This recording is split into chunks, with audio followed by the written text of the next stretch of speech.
Valerie Thompson never believed in omens. At 35, she had a degree in economics, a 14-year-old son named Chris, and a management position at a large retail chain. She was used to relying on facts, figures, and logic. That was why, as she walked out of the grocery store that afternoon with 2 bags full of items for dinner, the last thing she expected was an encounter with the inexplicable. The September air was warm and pleasant. The sun was already leaning toward the horizon, dyeing the sky an amber hue. Valerie was in a hurry. Chris would be back from practice in half an hour, and she needed to make something substantial. At 14, the boy ate like 3 people, especially after soccer. She paid at the register, put the card back in her wallet, and headed for the exit. The bags were heavy in her hands: potatoes, ground beef for burgers, salad greens. At the automatic doors, Valerie tried to get a better grip on the groceries and heard the characteristic jingle of metal on the tile floor. Turning around, she saw her key ring on the ground. It had evidently fallen out of her jacket pocket as she adjusted the bags. "Hold on!" A woman's voice resonated, low and husky. A woman in a brightly colored floral skirt and a worn leather jacket was already bending down for the keys. She had a bohemian look. Valerie tensed up involuntarily. There were many like her in the city, and encounters usually ended with persistent requests for a palm reading or panhandling. The woman picked up the keys and walked toward Valerie. She was probably in her early 30s, with a tan face, strong features, dark hair pulled back in a messy ponytail, and black, lively, observant eyes. Several gold chains hung around her neck, and her hands were adorned with multiple rings.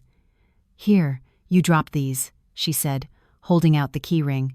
Valerie was already bracing herself for the typical, "Let me read your fortune, honey." But the woman suddenly froze, staring at the keys in her palm. Her face changed as if she had seen something shocking. Her fingers closed around the metal, her brows furrowed, her lips tightened. "Listen to me very carefully." Her voice became low, serious. "Don't go home tonight, and tomorrow morning you must go by your husband's office. It's important." Valerie was baffled, then she smiled. Right, of course. The classic trick: scare, intrigue, and then demand money to remove a curse, or whatever else they invent. "Thanks for the keys." She took the key ring from the woman's warm palm. "But I'm not interested in a fortune-telling. I'm not telling your fortune." The woman looked at her strangely. There was something akin to pity in her gaze. "Just believe me," she said. "I know about these things. Believe me." Valerie shook her head, pulling a $10 bill from her wallet. After all, the woman had picked up her keys, and that deserved a thank you. And while this whole performance with a mysterious face and mystical warnings seemed unconvincing, refusing to give a small reward would be cruel. "Here, have a nice evening." The woman took the money mechanically, never taking her eyes off Valerie's face. Disappointment flickered in her eyes. She had clearly expected more. "You don't believe me, but remember, tomorrow morning, go to your husband's office. You'll see for yourself, and then you'll remember my words." Valerie nodded, not wanting to continue the strange conversation, and walked to her car. As she got behind the wheel, she glanced in the mirror. The woman was standing by the entrance of the grocery store, watching her with a sad expression. Then she turned and walked away slowly, tucking the bill into the folds of her skirt. A one-woman show, Valerie thought, starting the engine. A well-rehearsed performance. On the way home, she hummed along with the radio and mentally went over her plan for the evening. Burgers, salad, check Chris's homework, though at his age he should be responsible for his own schoolwork. Greg had promised to be home by 8. He had a meeting with some new contractor. Her husband ran a logistics business with a partner. Business was good. They had enough money for all the necessities and even more. She and Greg had been married for 17 years. They met as students, married young when Valerie was just a girl. Greg was 3 years older, self-assured, ambitious. Back then, he was just starting to build his business, and she worked as a bookkeeper at a small firm. Chris was born a year after the wedding, and Valerie took maternity leave, dedicating herself completely to motherhood. Then she gradually returned to work, changing jobs several times until she landed the manager position at the retail chain. In recent years, their relationship had settled into a kind of quiet routine. There were no fiery passions like in their youth, but there was habit, mutual respect, a shared daily life, and their son. Valerie believed this was what an adult marriage should look like. No fairy tale romance, but reliability and stability. They didn't fight, they didn't argue, they handled matters practically. Maybe it wasn't the burning love from novels, but it was dependable. Arriving home, she parked and grabbed the bags. Their apartment was on the 5th floor of an ordinary 9-story building, not a luxury condo, but spacious and comfortable, a 2-bedroom with a nice renovation they'd done 3 years ago. Chris had his own room where he could retreat and do as he pleased within reason, of course. In the building's entryway, Valerie suddenly stopped. The woman's phrase echoed in her head, "Don't go home tonight." She shook her head, pushing away the absurd thought. What nonsense was this? This was her home, her family. Where else would she go? And more importantly, why listen to the ravings of a street psychic? Valerie had prided herself her whole life on her rationality, her ability to not be swayed by emotions and superstitions, and she wasn't about to change her principles now. But something made her slow her pace in the lobby. A vague, inexplicable, and irritating anxiety, as if something inside her was coiling, warning of danger. "Stop it," Valerie chided herself. "You're a grown woman acting like a superstitious fool. That woman is just a good manipulator. She probably tells everyone the same thing." She rode the elevator up, took out her keys, the very ones the woman had picked up, and opened the door. The metal felt cool against her fingers, and Valerie involuntarily remembered how the woman's face had changed when she touched the keyring. The apartment was silent. Chris wasn't home yet, and neither was Greg. Valerie stepped into the entryway, turned on the light, and froze. On the coat rack where her and her husband's jackets usually hung, there was a beautiful, obviously expensive silk scarf with an elegant print in shades of turquoise and gold. The scarf was a woman's. There was no doubt about it. Light, airy fabric, delicate hem, a chic design, and it definitely did not belong to Valerie. She slowly set the grocery bags on the floor. Her heart began to beat faster, but she forced herself to breathe evenly. She walked closer, examining it. The silk was smooth, high quality. It still held the faint scent of an unknown perfume, something sweet, floral, clearly not her Chanel. A youthful, light, yet insistent aroma. Valerie took out her phone and took several pictures. The scarf in close-up, the scarf against the backdrop of the entryway, the time on the lock screen, 7:23 p.m. She even knelt to capture part of her apartment door in the frame. Evidence. Clear, irrefutable evidence. Her fingers were surprisingly steady. No trembling, no hysteria, just a cold clarity in her head and a sharp understanding. Something was happening. Something she didn't know about, and that something had left a trace right in her entryway. She could grab that scarf now, throw it in her husband's face when he got home, make a scene, demand an explanation. Valerie could perfectly imagine what that would look like. Shouting, tears, accusations. And Greg. Greg would start making excuses, invent a story, say it was a gift for her or his sister or his mother. He would find an explanation, cover his tracks, destroy all the evidence while she was arguing, and she needed the truth, the whole truth, without lies or half-truths. She put the phone in her pocket, picked up the bags, and went to the kitchen. She acted on autopilot, unpacked the groceries, put them away, put the kettle on to boil. She sat at the table and stared out the window. It was getting dark outside, lights were coming on in the neighboring buildings. So, this was it. 20 minutes later, Chris returned, flushed, disheveled, and happy. He burst into the apartment like a small hurricane. He kicked off his sneakers in the entryway without even glancing at the fateful scarf. A 14-year-old boy rarely pays attention to details of the interior or his parents' clothes. "Hey, Mom, I'm starving. We practiced for 2 hours today. I scored 3 goals. Coach said if I keep this up, he'll put me on the starting lineup for the regionals." Valerie smiled, hugging her son. He was sweaty, hot, but so happy. Her boy, her joy. She was ready to go through anything for him. "That's great. I'm so proud of you. Go take a shower, then change, and we'll have dinner. Dad will be home soon. What's up with you?" Chris looked at her with his bright eyes, so much like hers. "You look tired."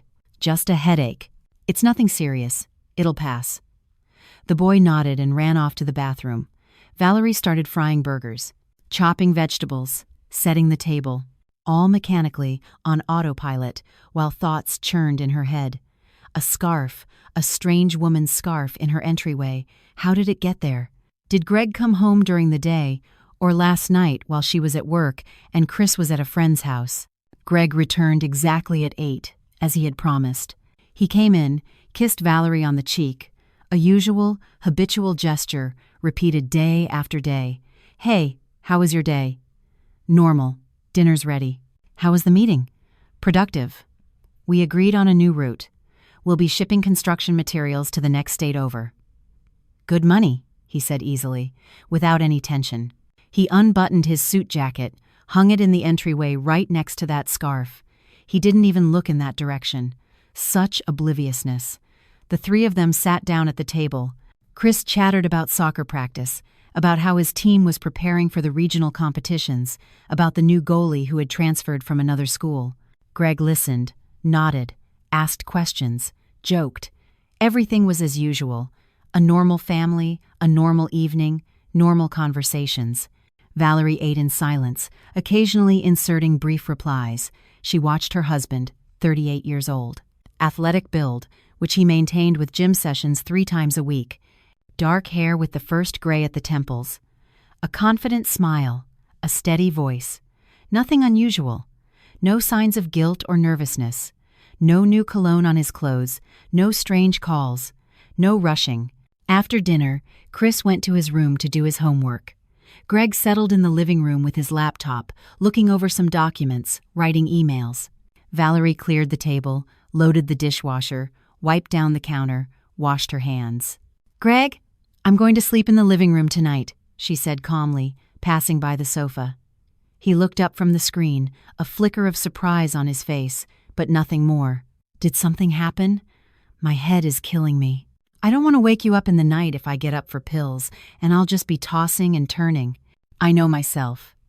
Maybe you should take something now. There are painkillers and muscle relaxants in the medicine cabinet. I already did. I just need to lie down quietly. It should pass. I need some peace. Okay. Feel better. If you need anything, wake me up. I'll get you water, or whatever you need." He went back to his laptop. Valerie went into the living room, closed the door, and lay down on the sofa without changing, just taking off her slippers. She pulled out her phone, looked at the photos of the scarf, zoomed in on the image, examined the pattern. An expensive item, clearly not from a mass-market store. Tomorrow morning, she would go to Greg's office.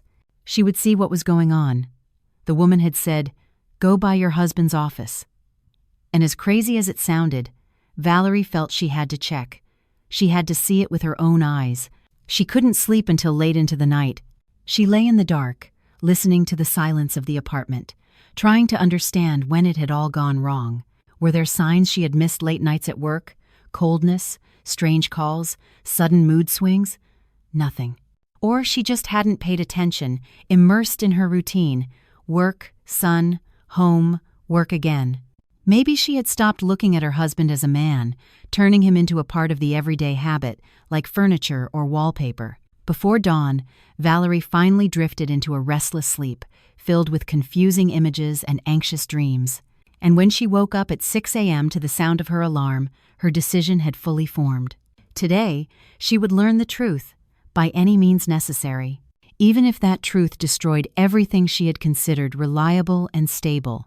Her head felt heavy after the sleepless night, but her thoughts were surprisingly clear. She washed up, put on black jeans and a brown sweater. She wanted to be inconspicuous. She drank tea, ate a sandwich with turkey and cheese. She put on a little makeup so she wouldn't look exhausted. The mirror reflected the calm face of a woman who knew exactly what to do. The apartment was still quiet. Valerie wrote her husband a short text message. "Went in early. Inventory. Wake Chris up and make sure he gets to school. I'll be back in the evening." She sent it, grabbed her purse, keys, put on her jacket, and quietly left the apartment. The September morning greeted her with coolness. The city was just waking up, few pedestrians, buses with sleepy passengers, street sweepers clearing leaves from the sidewalks. Valerie got in her car and drove across town to the business center where the office of Greg's and his partner Nicholas Fisher's logistics company was located. On the way, she stopped at a coffee machine and got a large cappuccino. Her hands trembled slightly as she brought the cup to her lips. Nerves. But she would get through it. She had to. At 8 a.m., she arrived at her own job and asked her boss for a personal day due to family circumstances. She filled out the request, left the building, and headed to her husband's office. The office was in a 4-story building on the edge of the business district. Valerie knew this place. She had been here a couple of times to see her husband when she needed to pick up documents or bring forgotten papers. There was a fairly large parking lot nearby. That's exactly where she settled, taking a spot in advance with a good view of the entrance. It was 8:30 a.m. Greg usually got to work at 9, sometimes a little earlier. Valerie finished her coffee and watched the flow of cars. Her heart beat steadily, but fast. She turned on the radio at a low volume for background noise so she wouldn't go crazy in the silence. The cars gradually filled the parking lot. Vehicles had already parked on either side of her. The owners got out and went about their business. The wait was not long. At 8:45 a.m., a familiar gray Toyota Camry, Greg's car, pulled into the parking lot. Valerie tensed, watching intently. Her husband didn't notice her among the sea of cars. He parked in his usual spot, not far from the entrance. He turned off the engine, but didn't get out. Valerie frowned. A minute passed. Another. Greg was sitting behind the wheel, leaning toward the passenger seat. Valerie took out her phone, activated the camera, and zoomed in. What she saw hit her harder than a slap. There were 2 people in the car, Greg and a young woman, clearly much younger than Valerie herself. Long dark hair, a delicate face. They were sitting close, very close, and they were kissing. Not a polite peck on the cheek. A real, long, passionate kiss between 2 people who didn't care if they were seen. Valerie pressed record. Her fingers no longer trembled. They had turned to stone. She recorded everything.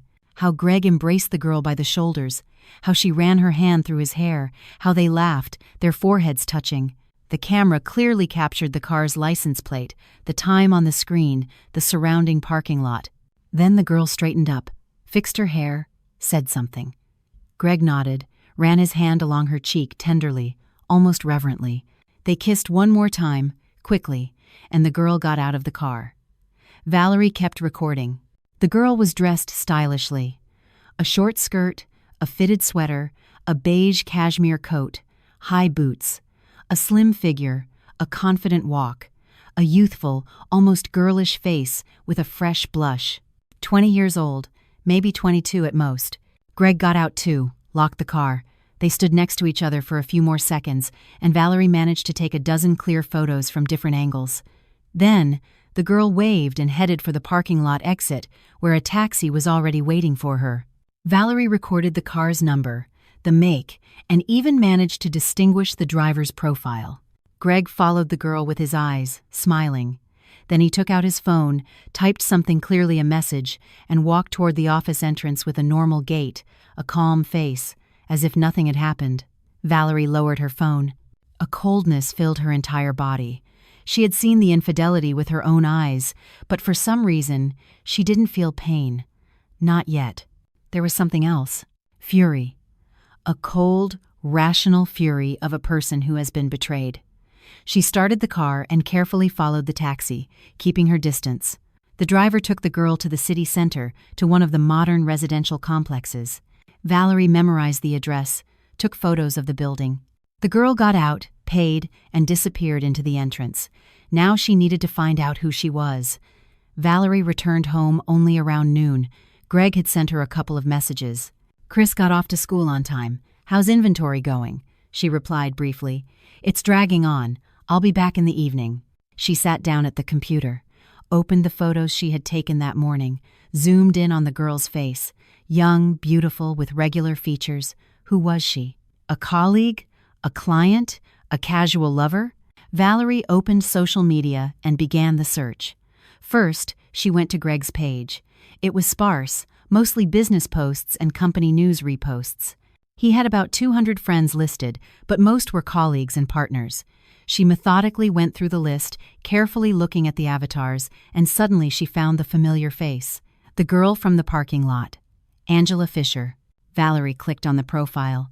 The page was public. The girl clearly didn't bother with privacy settings. About me. 20 years old. Junior in the business school, enjoys photography and travel. The latest posts.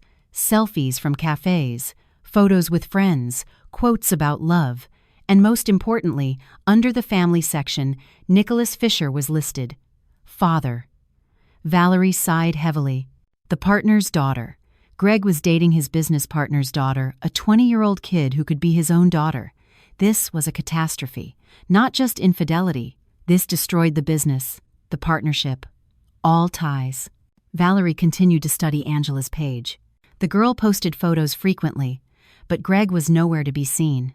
Not a hint of the relationship. Everything was hidden, clandestine. However, comments from friends appeared. "When are you going to introduce us? He's so great." "You two make such a beautiful couple," Angela replied with emojis and vague phrases.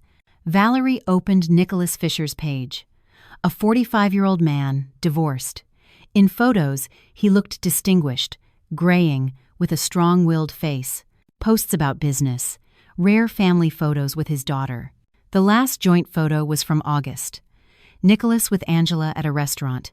The caption, "With my beloved daughter, my reason for everything." So the father didn't know about the romance. Otherwise, Greg would have already lost both his business and his teeth. Valerie closed the laptop and paced around the apartment. Her thoughts were coming together into a clear picture. Greg was seeing Angela in secret. The girl was young, in love, probably believed his every word. And him. He was married, had a teenage son, a family.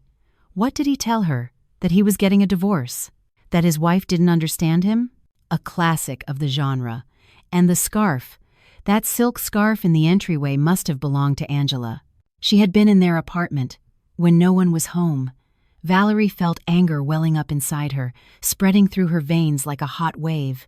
He had brought his mistress into their home, into the house where their son lived, where their memories were kept, shared meals, photographs, belongings. She needed to act. But how? Making a scene was pointless. Greg would deny it, lie, accuse her of being suspicious, and the evidence could be explained away. "I was just giving the partner's daughter a ride." She asked for it.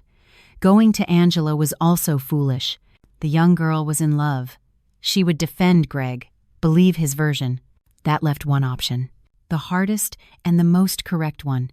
Valerie took out her phone and found Nicholas Fisher's contact. She had his number. They had exchanged information once at a corporate event, and Nicholas had said, "If anything urgent comes up, you can always call me." She wrote a message. "Nicholas, good afternoon. This is Valerie, Greg's wife. I need to meet with you in person about an important matter concerning Greg and your family. It's urgent. When could you spare half an hour?" She pressed send and waited, holding her breath. The reply came 5 minutes later. "Valerie, hello. Has something serious happened?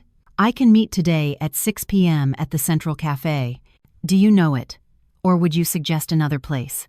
Valerie quickly typed back, "The cafe is fine. I'll be there at 6. Thank you." Now she needed to prepare.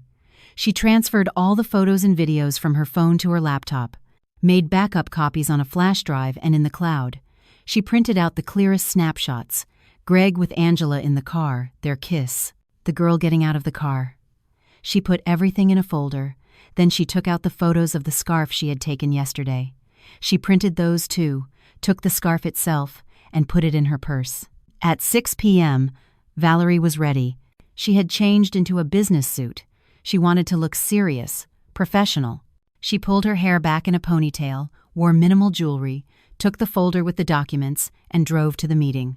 The cafe was small, cozy, with dim lighting and soft music, the perfect place for a confidential conversation. Valerie arrived 10 minutes early, ordered an espresso, and sat at a table in the corner. Nicholas appeared exactly at 6. A tall, well-built man in an expensive suit. The gray at his temples gave him an air of solidity, a calm face but a sharp gaze, the gaze of a person used to noticing details. "Valerie," he shook her hand. "Sorry to keep you waiting. The traffic. You're on time. I just got here. Thank you for making time." Nicholas sat across from her, ordered an Americano. When the waiter left, he looked at Valerie expectantly. "I'm listening. Your message worried me. Did something happen to Greg?" Valerie silently opened the folder and placed a photograph on the table. Greg and Angela in the car. The kiss. Nicholas froze. He picked up the photo, brought it closer to his eyes. His face didn't change, but Valerie noticed how his jaw muscles tensed, how his eyes narrowed. "Where was this?" "This morning, your office parking lot, 8:45 a.m. She laid out the other photographs, Angela getting out of the car, Greg watching her go, the girl getting into a taxi. "I have a video," Valerie added quietly. "If you want, I can show it to you." Nicholas was silent. He looked at the photos, and Valerie could see the fury burning in his eyes. Controlled, contained, but no less terrifying for it. "How long has this been going on?" he finally asked. "I don't know for sure. Yesterday, I found this in our entryway."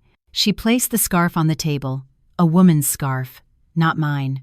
"This morning, I decided to check. I went to the office and saw." Nicholas nodded, putting the scarf in his pocket. "This is my daughter's scarf. I bought it for her myself." Nicholas frowned. "Does my daughter know that Greg is married?" "I'm not sure, but I suspect he fed her a story about an impending divorce. Are you and Greg having problems in your family?" "No." Valerie shook her head. "Or rather, I thought so until yesterday. We live a normal life. We have a son, 14 years old. Greg comes home, has dinner with us, asks about our son's day, sleeps with me. He behaves like a loving husband and father. No signs that he's planning to get a divorce." Nicholas ran a hand over his face. He exhaled. "Valerie, I didn't know. If I had known, I would have stopped this long ago. I understand. That's why I came to you, not to your daughter. Angela is in love. She'll defend Greg. She'll believe him. And he's a master of lies. I understand that now. What do you want from me?" Valerie looked him straight in the eye. "I want you to talk to your daughter, show her the truth, protect her from his manipulations. She's young. She has her whole life ahead of her. She doesn't need to waste time on a married liar. And you? I will file for divorce. But I need evidence for the court, for the division of assets, and I need Angela to stop seeing Greg. Otherwise, he'll keep lying to both of us." Nicholas nodded slowly. "I'll talk to my daughter tonight, and I'll show her these photographs. Is there anything else?" Valerie took out her phone. "I have a video of our family dinner, a week ago at a cafe. Greg makes a toast. He says how happy he is, how much he loves me and our son, how grateful he is to fate for such a family. You can show it to your daughter. Let her see that there's no divorce planned." Nicholas took the phone, watched the video. His face grew darker and darker. "The bastard," he said quietly. "He used my daughter. He deceived both of you. He put our business at risk. The business, if he had found out about this later, when they were all ready, he cut himself off. He might have thought Greg deliberately seduced Angela for his own purposes. The trust would have been destroyed forever." Valerie nodded. She hadn't thought about that aspect, but Nicholas was right. An affair with the partner's daughter wasn't just infidelity. It was a blow to their business relationship, to their reputation, to everything they had built together with Greg. "What will you do?" she asked. "I'll talk to Angela. I'll show her the facts. And then," he fell silent, looking out the window, "then I will reconsider my partnership with Greg. I can't work with a person I no longer trust." Valerie finished her cold espresso. She felt empty, but at the same time, strong. She had taken the first step. Now she had to keep going. "Nicholas, thank you for listening to me and for believing me. Facts are stubborn things." He stood up, extended his hand. "Stay strong, Valerie. If you need help, come to me. You did the right thing by coming to see me." They left the cafe together. It had already gotten dark outside. The streetlights were on. Valerie got in her car and just sat there for a while, staring into the darkness. Everything had changed. In 24 hours, her life had been turned upside down. And this was just the beginning. Valerie returned home late that evening. Greg was sitting in the living room in front of the TV. Chris was in his room doing homework. Everything was as usual. The familiar picture of family life, which now concealed a lie. "How was inventory?" Greg asked without looking away from the screen. "Exhausting. We'll continue tomorrow," Valerie lied easily. It turned out that lying wasn't hard. You just need practice. She took a shower, got into bed next to her husband, and closed her eyes. He wished her good night, kissed her on the shoulder, and turned away. 10 minutes later, he was asleep. Valerie lay in the dark, listening to his even breathing, and thought about how well he knew how to pretend. In the morning, she was awakened by the vibration of her phone. A message from Nicholas. "I spoke with my daughter last night. She's in shock. She has blocked all contact with Greg. Thank you for the warning. I need to meet with you again. Can you meet today at noon?" Valerie replied, "I can do 1 p.m. Same cafe." Okay. Greg left for work. Chris left for school. Valerie was left alone in the empty apartment. She sat at the kitchen table with a cup of tea. At 1 p.m., Valerie was sitting in the cafe again. Nicholas arrived on time, but he looked tired. His face was tense. "How did the conversation go?" Valerie asked. Nicholas sighed heavily. He ordered coffee. Difficult. At first, Angela didn't believe it. She shouted that I was lying, that I had faked the photographs. Then I gave her back the scarf and showed her the video of your family dinner, where Greg makes the toast. And then, she cried, she confessed that he had promised her a divorce.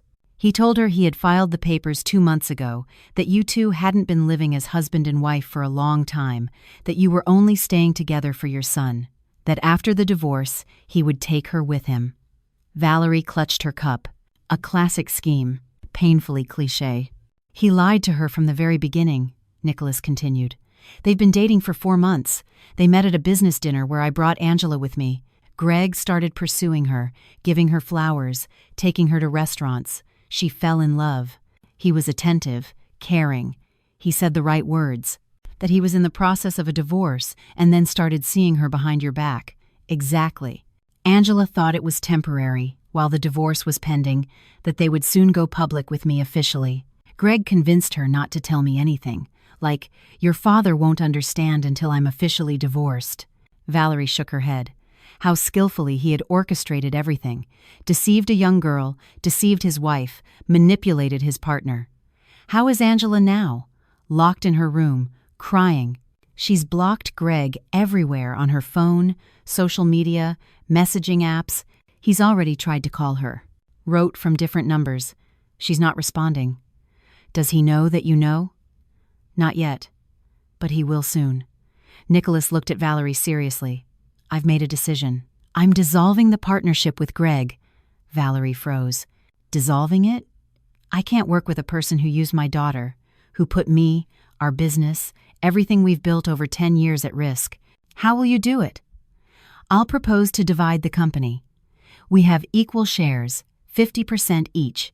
We'll divide the assets, client base, trucks, warehouses. Each will take their half and run the business independently." Valerie nodded slowly. It was logical and fair. "When will you tell him?" "This week. First, I'll prepare the documents, consult with a lawyer, then I'll present him with the facts." A silence fell. The waiter brought the coffee, and Nicholas drank the hot liquid from the cup. "Valerie, have you decided what you'll do?" "I'm filing for divorce. I'm going to a lawyer today. I will demand division of assets and that Chris's primary residence be with me. Do you need help with a lawyer? I can recommend a good specialist." "Thank you. That would be helpful." Nicholas nodded. He took out a business card. "This is my lawyer. If you need anything, go to her. She's an excellent specialist in family law." Valerie took the card. "Elena Sanchez, attorney at law. Thank you. I might use her."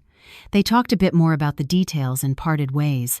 Valerie got in her car and dialed the lawyer's number. She scheduled a meeting for tomorrow.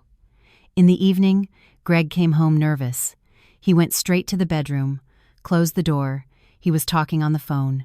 Valerie could hear him dictating voice messages. "Why aren't you answering? What happened? Call me, please." At dinner, he was distracted. He barely ate. Chris was telling him something about school, but his father clearly wasn't listening. "Are you okay?" Valerie asked innocently. "Yeah, just tired. Problems with a contract." A lie. He was worried because Angela was ignoring him. The next day, Valerie spent the day with the lawyer, Elena Sanchez. The woman turned out to be professional, organized, with a sharp mind. She listened to the whole story, looked at the photographs and the video. "The evidence base is good," she said. "This is enough for a divorce. Now, about the assets. What was acquired during the marriage?" Valerie listed an apartment, a lake house, 2 cars, bank deposits. "All of this is joint property. It's divided in half by law," Elena explained. "But we can agree amicably. If Greg is reasonable, we'll propose an option. He leaves the apartment to you and your son. You don't claim the lake house and his share of the business beyond what you're entitled to. Or we'll divide everything through the court. And your son? Your son is 14. By law, his opinion is taken into account. Who does he want to live with? With me. We've always been closer. Then there won't be any problems. Get ready to file the petition for dissolution of marriage. I'll draft the complaint." Valerie nodded. It was all becoming real, terribly real. On Wednesday evening, Greg came home pale. He dropped his briefcase in the entryway, went to the kitchen, poured himself a whiskey. He drank it in one gulp. "Nicholas wants to dissolve the partnership," he said in a hollow voice. Valerie looked up. "Why?" "I don't know. He says we have different visions for the business, that it's better to separate before it's too late. I don't understand what happened. Everything was fine." Valerie was silent. She continued to chop tomatoes. "He's proposing to split everything in half. Assets, clients, trucks. I'll be left with nothing.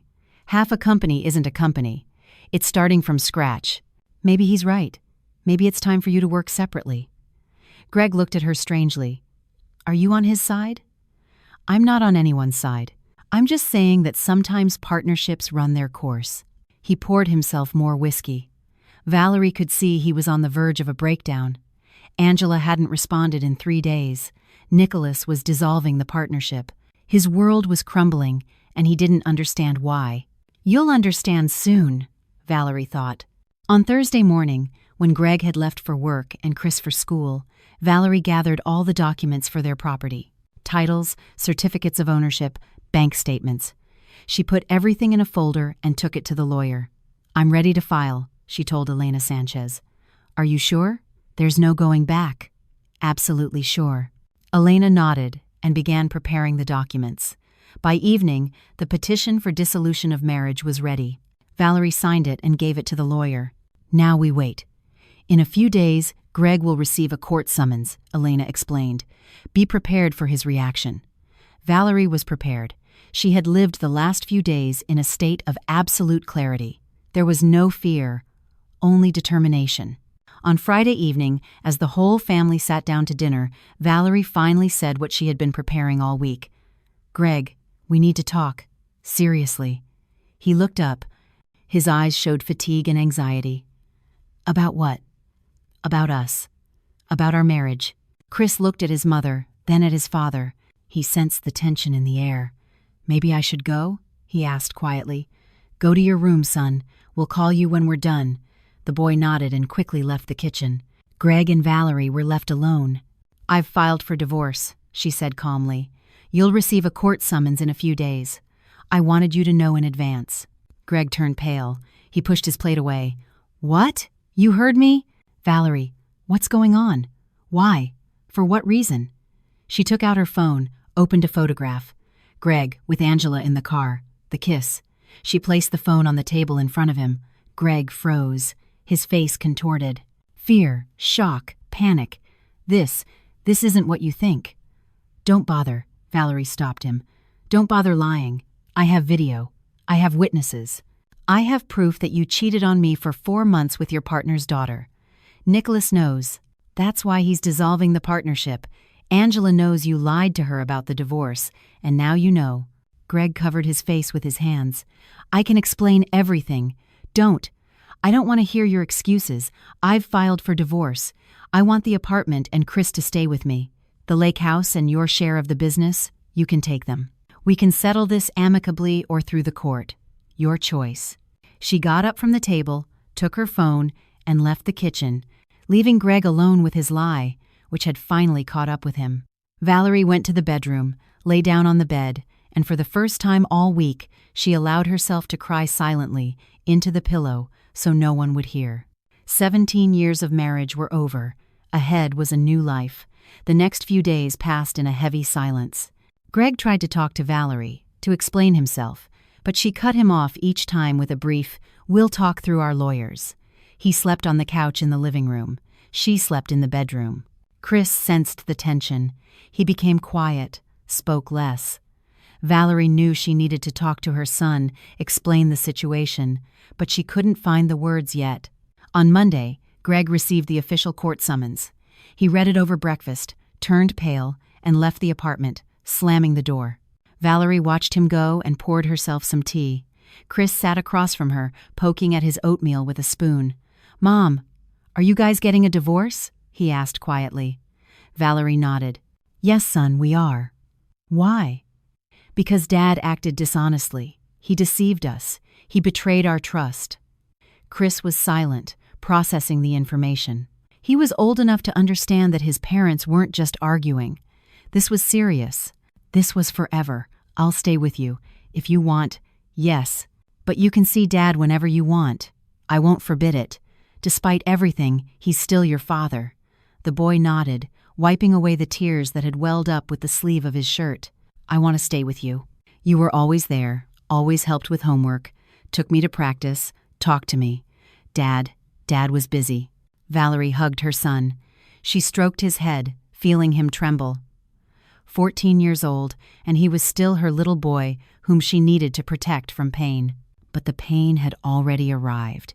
It had burst into their lives, and all she could do was help him get through it. Be there, support him, not let him shut himself away.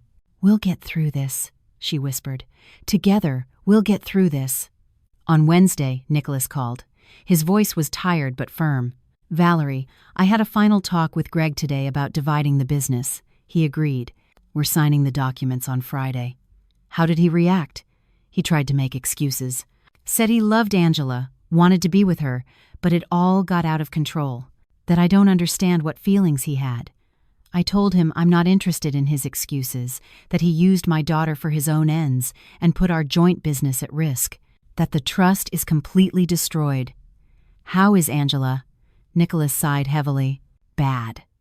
She doesn't leave the house, barely eats. She says she feels like a fool, that she let herself be deceived. She blames herself for believing pretty words. I'm trying to support her, but she's closed off. She cries at night. I can hear her through the wall. Maybe I should talk to her. I don't know. She blames herself. She thinks she destroyed someone else's family, that you and Greg are getting divorced because of her, that Chris is suffering. The family was destroyed by Greg, not her. He's a grown man. He's 38. He knew what he was doing. He knew he was married, that he had a son. He consciously deceived both of us. She's a victim, just like me. Just a young, naive victim who wanted love. I'll pass your words on to her. Maybe it will help. She respects you because you don't blame her directly. They said their goodbyes." Valerie hung up and thought, poor girl. 20 years old, fell for an older, charismatic man, believed his lies about a divorce and a new life together. Now she's sitting in her room, blaming herself for something she's not guilty of. Greg, he's the one to blame. Only him. On Thursday evening, as Valerie was coming home from work, Greg was waiting for her at the door. He looked terrible, unshaven, with red eyes, haggard, a person losing control of their life. "Valerie, please, give me 5 minutes. Just listen. I'm not asking for forgiveness. I just want to explain." Valerie walked past him silently into the apartment.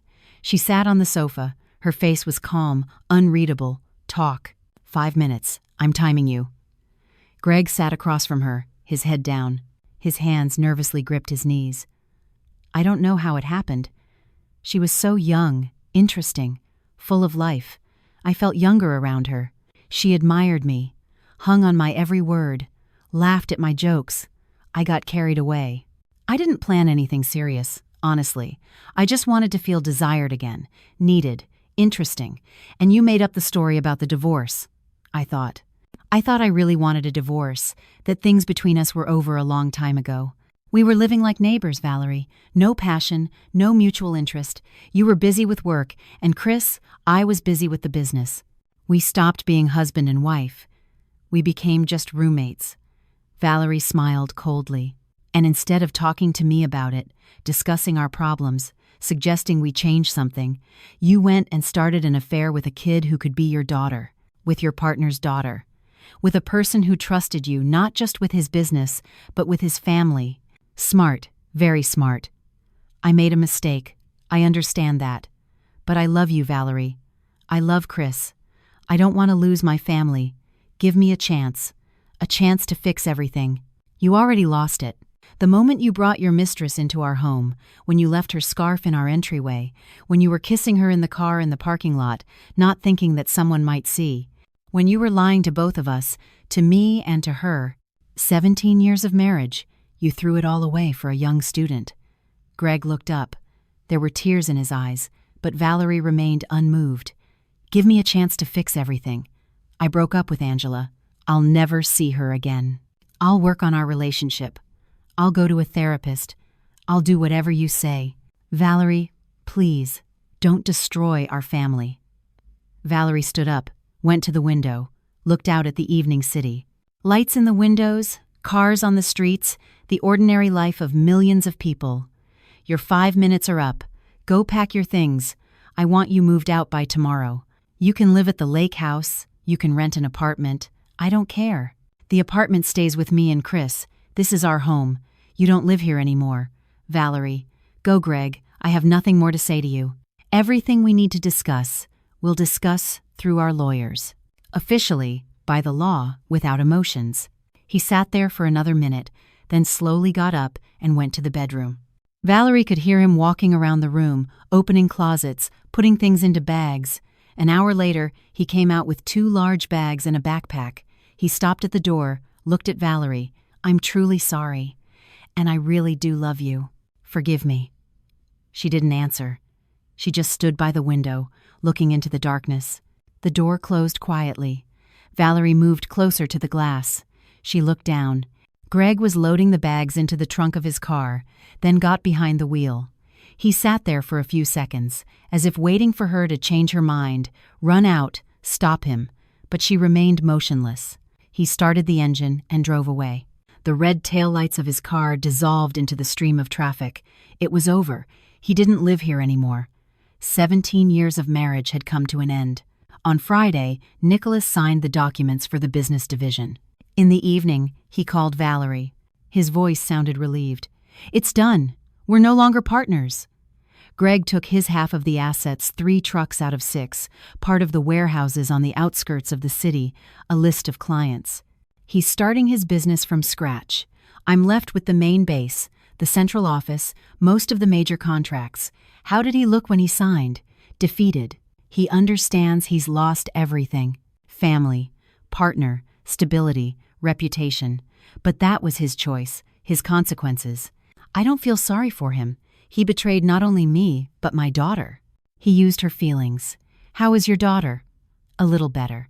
She's come out of her room, started eating normally. She's signed up with a psychologist, goes to sessions 3 times a week. She says she wants to get through this properly, without shutting down. She's back at the university, only missed a week. Her friends are supporting her. Tell her I don't hold any grudges against her. She's not to blame for what happened. The only one to blame is Greg. Only him. I'll tell her. Thank you, Valerie. You are a strong and wise woman. Not everyone could assess everything so objectively. They said goodbye. Valerie turned off her phone and went to sleep. For the first time in a long time, peacefully, without anxiety, without fear of the next day, the divorce hearing was scheduled for early November. Greg did not contest it. He agreed to all the conditions that Valerie proposed through her lawyer, Elena Sanchez. The apartment remained with Valerie and Chris. This was recorded in the amicable settlement. The lake house went to Greg. The bank deposits were divided strictly in half. Chris stayed to live with his mother. The father was granted the right to see him on weekends and holidays if the son did not object. The process was quick, without scandals or mutual accusations. A month later, the marriage was officially dissolved. Valerie received the divorce decree and put it in a folder with documents. A strange feeling, to hold in your hands a piece of paper that draws a line under 17 years of shared life. Greg moved to the lake house. He began to build his business anew. He called Chris every evening, but his son responded reluctantly. Briefly. The relationship between them was damaged, and restoring it was very difficult. The boy felt betrayed. His father had chosen another woman over his family. That hurt deeply. Valerie gradually returned to life. Work, home, son. Meetings with friends who supported her through the difficult period, invited her to the movies, to exhibitions, or just to sit in a cafe. She learned to live alone, without a husband, without the usual stability of family life. It was scary at first, but at the same time, liberating. She became herself again, Valerie, not Greg's wife, not half of someone, just herself. In December, Nicholas called. He suggested meeting for coffee, to talk. Valerie agreed without hesitation. They sat in the same cafe where they had first met. "How are you?" Nicholas asked. "Slowly. I'm getting used to a new life, learning to be alone. It's not easy after so many years of marriage, but it's working out." "And you?" "Business is good. It's even easier to work without Greg. Fewer disputes, decisions are made faster. Angela is recovering. She sees a psychologist regularly. She's back to a full schedule at the university. She's met a young man, a senior. It seems to be going well with him. They go to the movies, walk around, talk about books and music. I'm glad for her. She deserves happiness. Real, honest happiness." Nicholas smiled warmly. "You know, I wanted to thank you for coming to me back then. At the beginning, you protected my daughter from greater pain. If it had gone on longer, if Greg had kept lying to her for months, the consequences would have been much worse. She could have completely lost faith in people. I did what I thought was right. I couldn't stay silent, knowing he was deceiving a young girl, playing with her feelings. You are a wise and dignified woman, Valerie. Greg lost a real treasure. He doesn't understand it yet, but he will. Or maybe he already has." She blushed at the unexpectedness of such words. "Thank you. It's nice to hear that. Even if he has understood something, it's too late. You can't bring back the past." They talked for another hour, about life, about plans for the future. Valerie felt comfortable with Nicholas. He was reliable, calm, honest, a person you could trust. With him, she didn't have to pretend to be strong. She could just be herself. As they were saying goodbye at the exit of the cafe, Nicholas said, "Maybe we could go out somewhere sometime, to the theater or an exhibition. Just as friends, no strings attached." Valerie smiled sincerely. "Why not? As friends." She returned home with a light feeling in her chest. Something was changing, slowly but surely. Life didn't end with the divorce. It continued, just in a different format. And that was fine. More than that, it was right.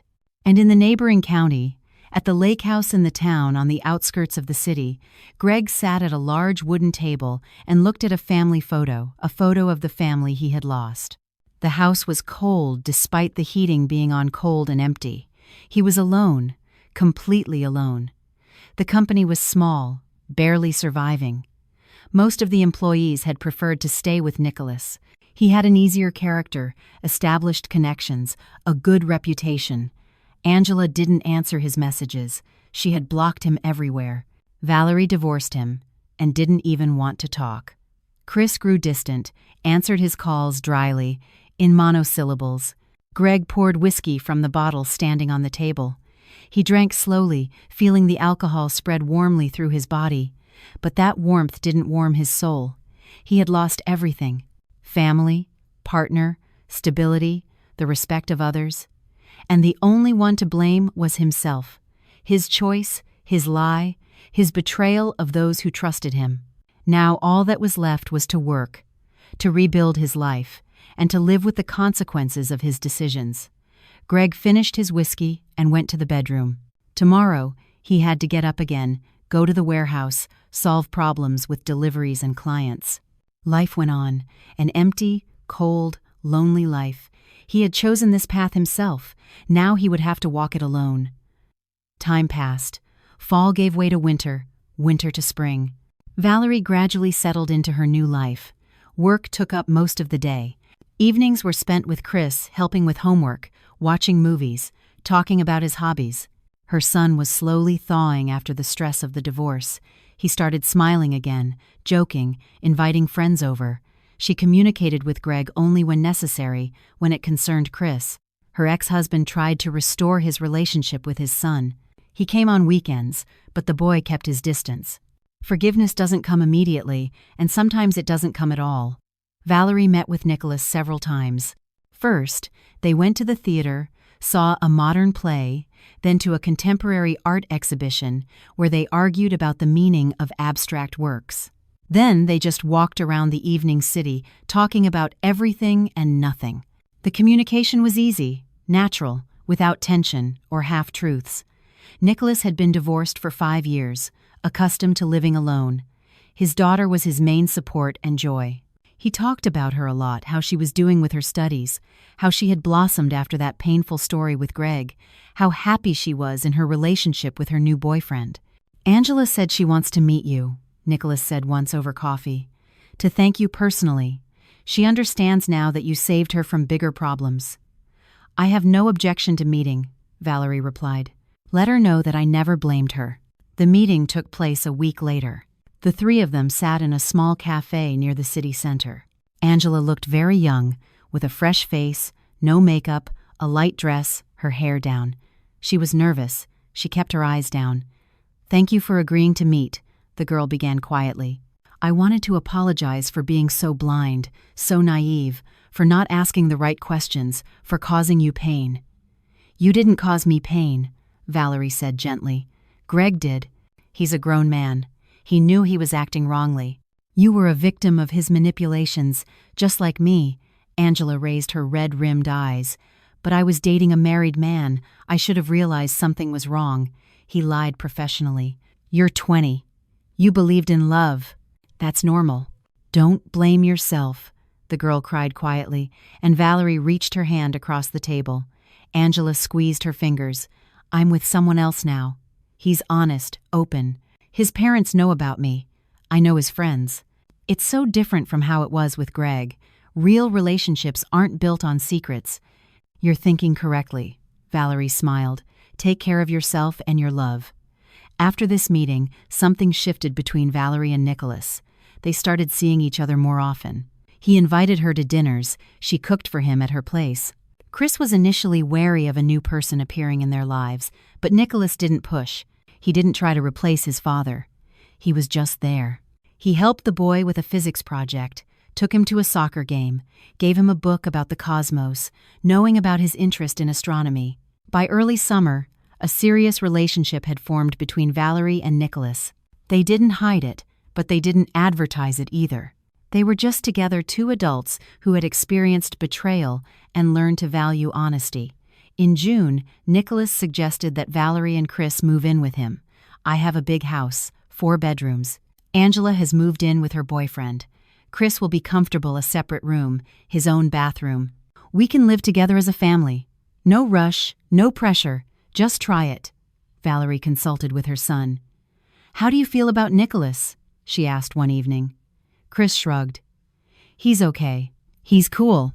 He doesn't bother me with advice, but he helps when I ask. He's not trying to replace Dad.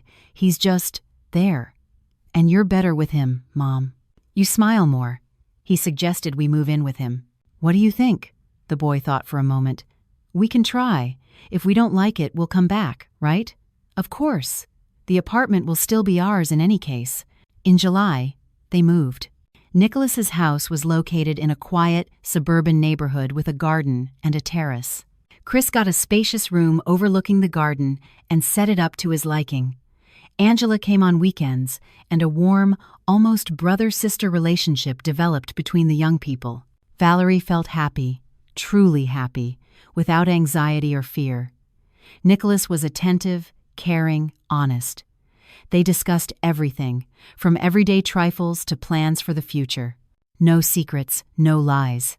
And Greg continued to struggle to survive. His business was barely staying afloat. Clients were leaving for competitors, including Nicholas, whose company was thriving. Employees were quitting, salaries were delayed, there were no prospects. Of the 6 people on staff, 3 remained.